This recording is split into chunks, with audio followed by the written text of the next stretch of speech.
Olá, meu nome é Ana Carolina e hoje eu tô aqui para conversar um pouco com vocês sobre a vaginite descamativa inflamatória. Nós fomos orientados pela doutora Mariana a conversar um pouco e se aprofundar um pouco mais sobre esse tema interessante.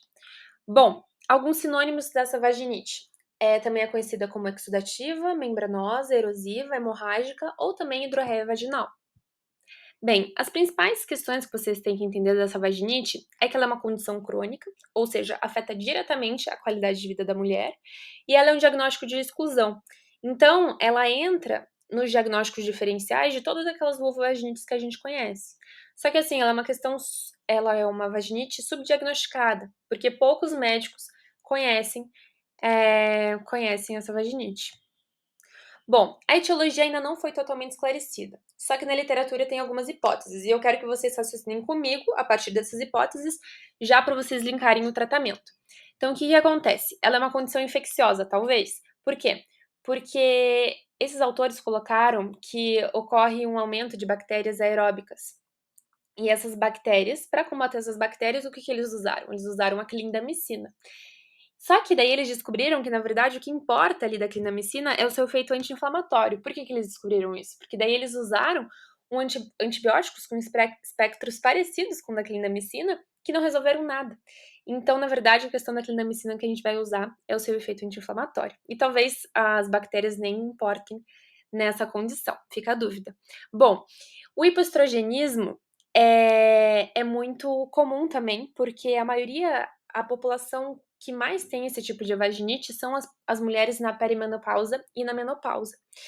Então, o hipoestrogenismo é uma questão importante, apesar de que ainda existem mulheres jovens que não chegaram à menopausa e não têm hipoestrogenismo que têm essa vaginite, mas a gente tem que pensar nisso sim.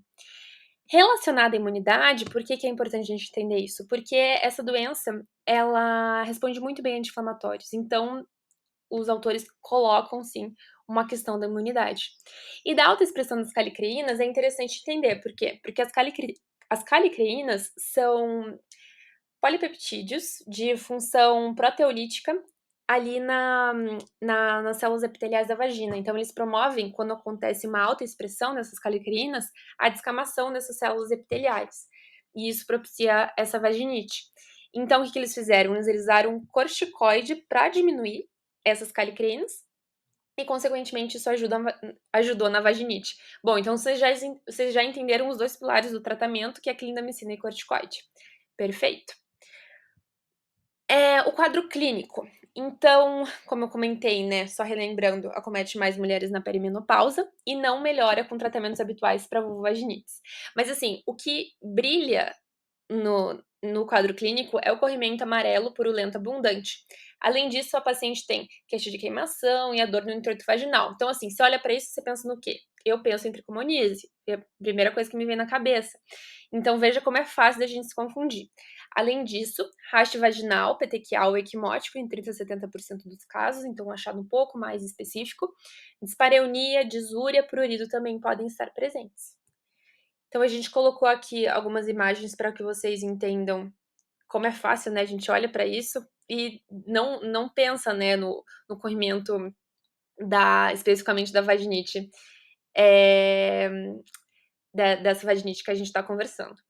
Bom, diagnóstico, sinais e sintomas. A gente já conversou, né? Então a gente vai ter que se basear nos sinais e sintomas, no pH de secreção vaginal maior que 4,5.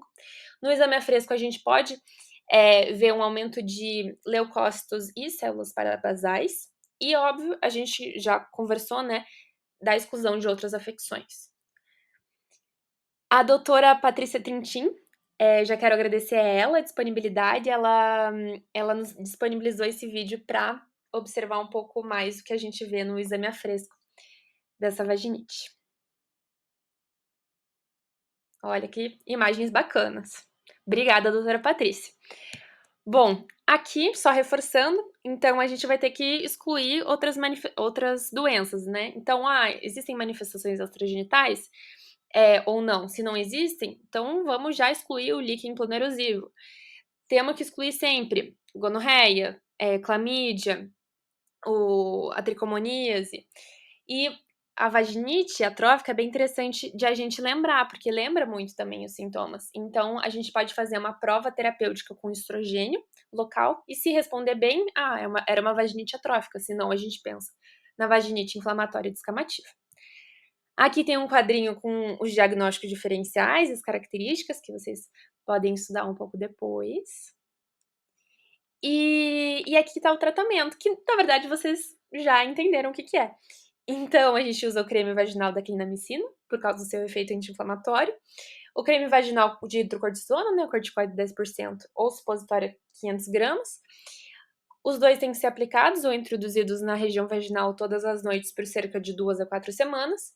E também a gente pode usar o fluconazol via oral no tratamento, porque o que acontece? A gente vai estar usando corticoide clindamicina, isso favorece o crescimento de fungos na região, então a gente já pode usar o fluconazol.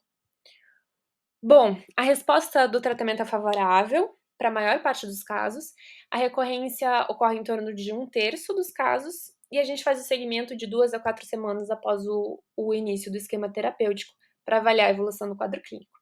E se necessário, a gente aumenta também o tempo de esquema, sem problema nenhum.